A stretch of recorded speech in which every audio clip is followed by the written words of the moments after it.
particular field to basically be that referral contact. This is the person that you need to talk to. Here's the guy to do on this particular situation. On DWIs, done the same thing. We've tried to become that contact point. Here's the guy you need to go get your alcohol assessment that's going to be required for in court. Here's the person that you need to go talk to about the ignition and interlock system being installed on your car. Here's the person that you need to talk to about getting community service completed. We really have tried to build a network of other professionals that, you know, again, this was not the intent when we originally did it, but it's been very lucrative as far as passing clients back our way, because now they know they can call us about, you know, a particular case. Chiropractors a lot of times are not going to get paid on an accident case unless insurance gets involved. So if they get a client that comes in and they do a bunch of treatment, let's say that person has 10 visits, they bill $3,000, and then all of a sudden the client contacts the insurance company and they say, nah, you were actually at fault for the accident, we're not going to cover your bills. Chiropractors a lot of times out of money, unless they have their own kind of good system in place, they normally are not going to get paid on that.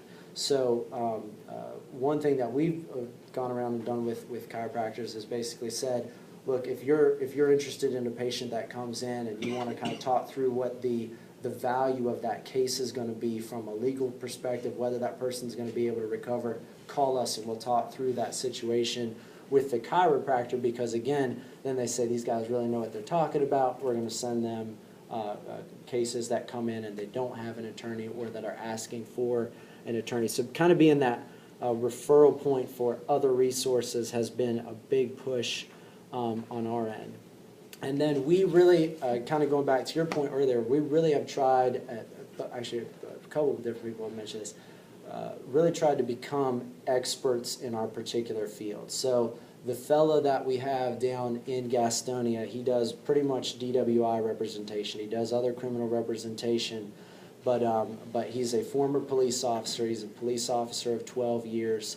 He's been through the same training that officers go through when they're going through standardized field sobriety testing. I've been through the same thing as well. There's a 24-hour course that officers go through when they're learning how are we going to do standardized field sobriety test at the roadside. You get to perform it on live subjects, so it's kind of a fun time if you ever have a free 24-hour, 3-day period. But learn how they're going to perform these tests and see it from the officer's perspective. He's also been through an advanced roadside impaired driving enforcement course that really only the top of the DUI officers have been through. So he has more training in prosecuting DWIs than most officers have. So we really try to make ourselves experts in the field. Another one of our criminal attorneys is a former assistant DA out of Henderson County.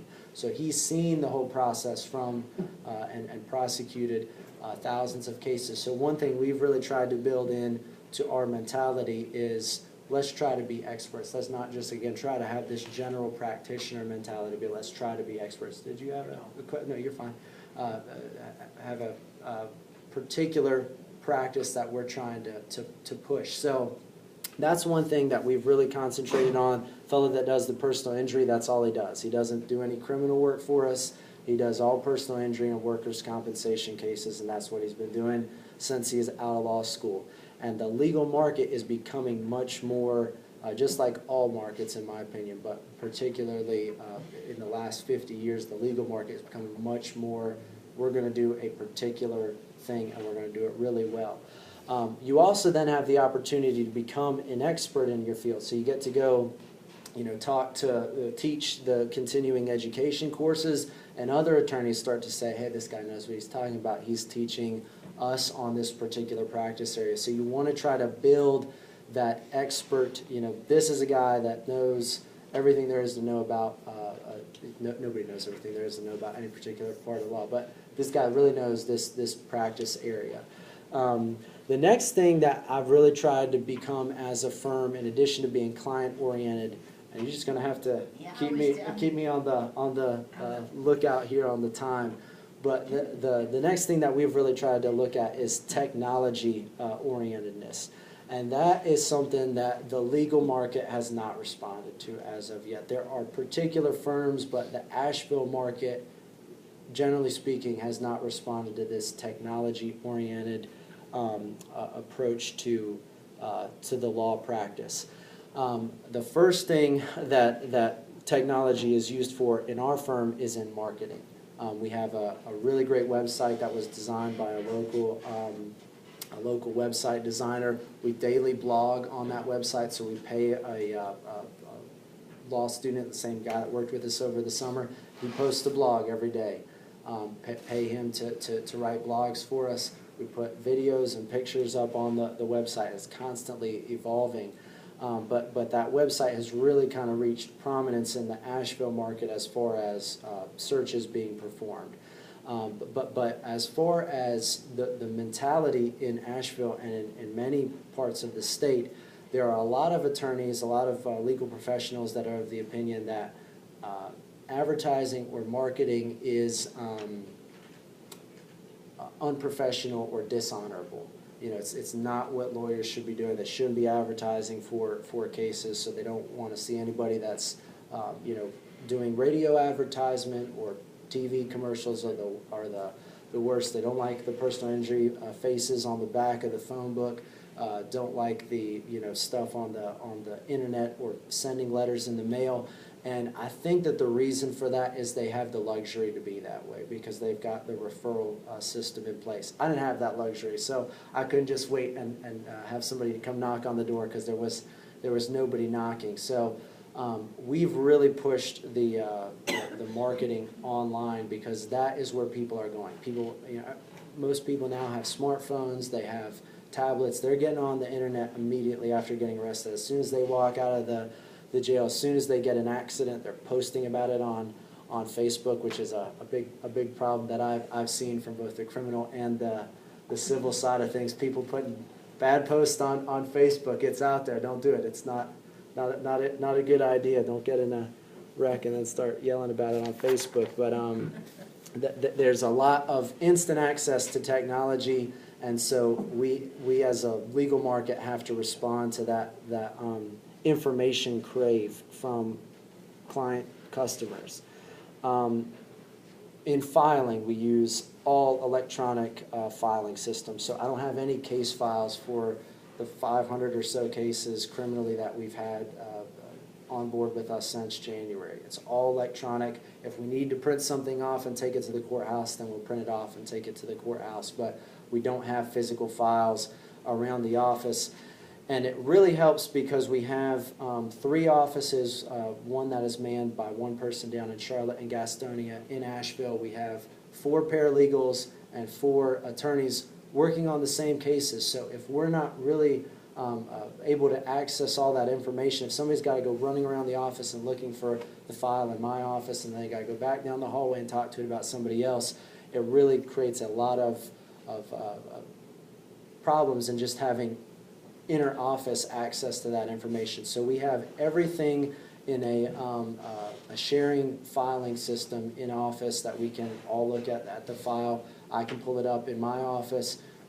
Lakota down the hall can pull it up in his, and Lance and Charlotte can pull it up in his, and we can all look at it at the same time. That has been a huge help for the technology side. We've done the same thing to a lesser extent on the personal injury side. That still is more of a paper-based information practice area just because there's so many medical records and that type of thing involved. But we've really tried to do as much as we can to make that all electronically sound. Another thing is kind of in information, and I might repeat myself a little bit on this end of things, but using technology in our information has been extremely helpful to clients. So we have started to do all of the things that we talk about in the consultation, in that 30 minute to an hour consultation. We have video recordings of that so that the client can watch that and say, here's what he said. I just came out of getting charged with a DWI 5 hours ago. I went and sat down and talked with an attorney. I talked to him over the phone, and he told me all this information, but I don't remember any of it because I was in a state of shock from having this massive kind of traumatic experience in my life.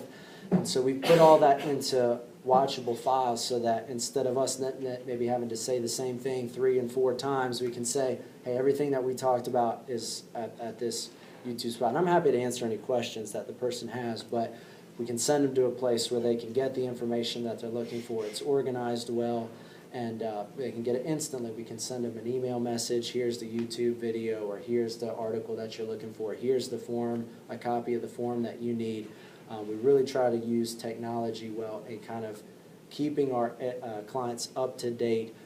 Again, it used to be that after a continuance or a new court date, you could send a letter to the client and say, here's your court date. Well, now that's never going to work because it's going to take 4 days for that letter to get there, and before that happens, they're going to call and say, when is my new court date? And then you've just wasted the time of sending a letter. So we've really had to respond on that information front. Sir, what did you coin that term or had other information then? I think information, I think, is what I'd say. Just is the way that we've tried to kind of make technology, like being technology oriented, is just kind of in, I guess, case information being passed along to the client. So information about that particular person's case or about a particular legal topic. Is it in like a database? It is, yeah. So it's in a number of places. So some of that information is on our website, and we'll just send the client the link to that website. Here's what you're looking for. Here's the answer to your particular question. Some of that information is in the office. So we have folders that have an immense amount of information in the folders when somebody gets charged or gets into an accident. There's a number of brochures that we've put together. So these are just a couple of sampling of them. This is underage drinking brochure, the most expensive drink of my life, real cost of underage drinking, so consequences.